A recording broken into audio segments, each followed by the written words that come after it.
Hi, I'm Andreas, the community manager for Jagged Alliance Flashback.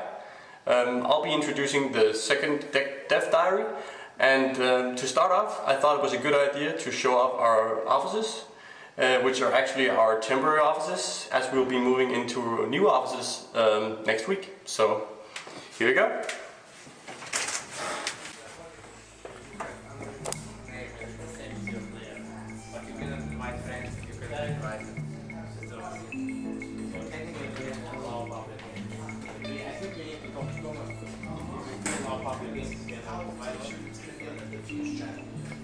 How big it is, how many show the detail. You can choose the mask and the detail of the diffuse as much as you want. So you got a quick view of our temporary offices. This is actually the game room. The second dev diary will be a sort of show and tell. So we'll be going around and talking to some of the team members and showing off some of the stuff that they've been working on. So I hope you enjoy it.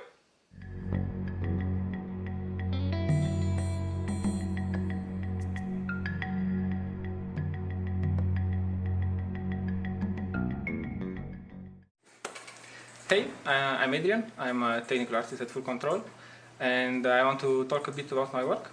So, in games, when you see the same prop reused over and over again, looking exactly the same, and that sucks. So, what we're trying to do is to come up with a shader that's gonna avoid that. So, if you see on my screen here, we have these 4 cars, and all of them are made with the same assets that the artist did. So they have the same geometry and the same textures. But using a special shader that we made here, we're able to color tint separate parts of the car individually, so that we create more variation using the same props. So just to show you an example, if I'm going to pick this red car and I'm going to my shader property, I can then color tint different parts of the car. So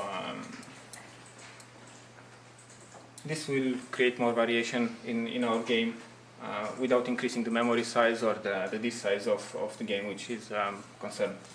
This shader is based on our U.S.S.R shader, which is a more complex shader that can do complex surface properties. So we can, for example, we have this generic color tint that allows us to alter the entire shader. Then we can also, we have support for specular map, for normal map, all the basic stuff. Then we can also change the specular color, for example, and let me just exaggerate that a bit. So we can have different specular color, we can change the intensity of the specular. We have a rim light that allows us to separate some props from the background. Then we have reflections, which are really important for metallic objects, and you can tint the reflection. The same technique is applied to these floor tiles, and they're basically the same texture used on all 3. And the same goes for this ammo crate. So the ammo crate pile on the left is the default, the original version that the artist did. And you can see on the texture some of the details become really apparent and they repeat themselves. Like these 2, I don't know how well you can see it in the video, but these 2 darker planks. Now using the shader that I showed you before, we can go and customize each crate and make it look different. So it's a small touch, but hopefully it's going to help. Another thing that I want to show you is this animated vertex shader that we can use for vegetation or for cloth. And again, I don't know how visible it is in the video, but the palm is actually moving, so it has a small wind idle animation. I can try to exaggerate it, but it's going to look really ridiculous. So you can see it's moving faster and faster. Again, it's a small thing, but having this shader applied to our vegetation is going to make the world look more alive. Another thing that I want to show you today is our advanced terrain shader that we just made recently. And what that basically allows us to do is to paint different surfaces on the terrain and those will be combined based on a height map, which is gonna make the terrain look more natural. So I just can quickly show it to you here if I'm gonna paint grass on top of these rocks. You can see that the grass at the beginning starts to fill the lower parts of the terrain, and as I keep painting, then at the end they're gonna cover the rocks as well. But what this allows us is for us to have a greater flexibility and a more natural look on the terrain. And the same works with, let's say, concrete and the rocks that we had.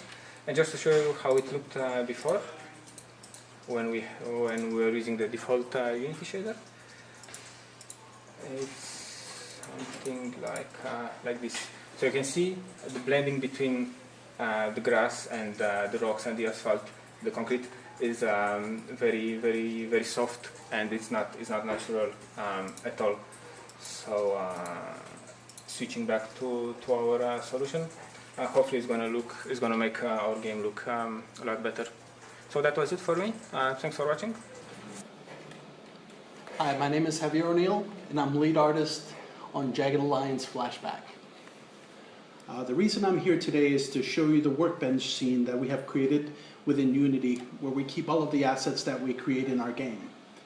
When it comes to creating the 3D assets for any particular video game, one of the things you have to make sure is that all the 3D assets that are created for the game share a specific amount of quality and consistency throughout.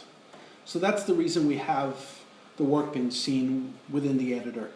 As you can see, we've been very busy so far, and we've been building a lot of the assets for Jagged Alliance Flashback. Although when you look at it as a whole, it may seem a lot. Anyone who knows game development knows that there will be countless amounts of 3D assets that need to be created to create a 3D game. As far as you can see here, you can see some of the assets for some of the sectors we are currently working on.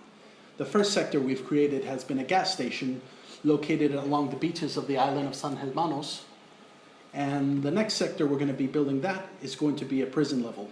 When it comes to some of the assets, and a lot of the assets we make, for example, we make them in a modular system which is very similar to Legos, which means that with one set of modular 3D assets, we could actually take and build whole buildings and environments just using a few specific pieces.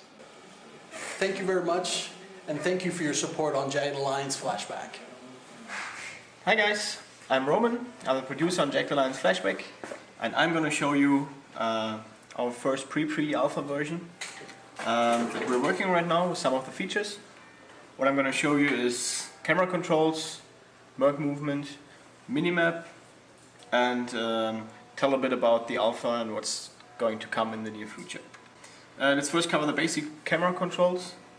With the right mouse button, hold down, you can pan, you can use WASD as well, or just go to the edge of your screen with the mouse, as you would expect it from any other game in that perspective, really. Furthermore, we can rotate the camera pressing Q or E. Okay, so just about the movement and pathfinding. You can see here the path the mercenary will take if I want to move there. The pathfinding works so he'll decide automatically which way is the shortest way. So if I click anywhere, the mercenary will start walking towards us. This is, of course, just a patrolling or walking animation, and all the graphics here for the line and the animations themselves are still work in progress, so they don't expect them to look like this in the final game. Anyhow, I can move around. When my mercenary is there, I can also change the stance. So the crouch animations and the walk animations are in, and the prone animations and the run cycle are implemented as we speak. That's it for the movement. In regards to the alpha version, we're working hard to get an alpha version out to you in the near future. We will distribute it through Steam, so the alpha backers will receive a Steam key. So stay tuned for an update on that in the near future. Now I'm just going to show you the minimap. So this is the minimap in a different dev scene inside the editor. As you can see, when I move around the camera, the minimap indication trapezoid also change. Also when I rotate, I can click on the minimap to switch to different places. Of course, the minimap will look differently and indicate where your mercenaries are, where enemies are in line of sight, and so on. You can also press M to enlarge the map and get a better overview of the sector you're in. Yeah, that was it from my side for today. I hope you enjoyed what you see. See you next time. Thanks for making.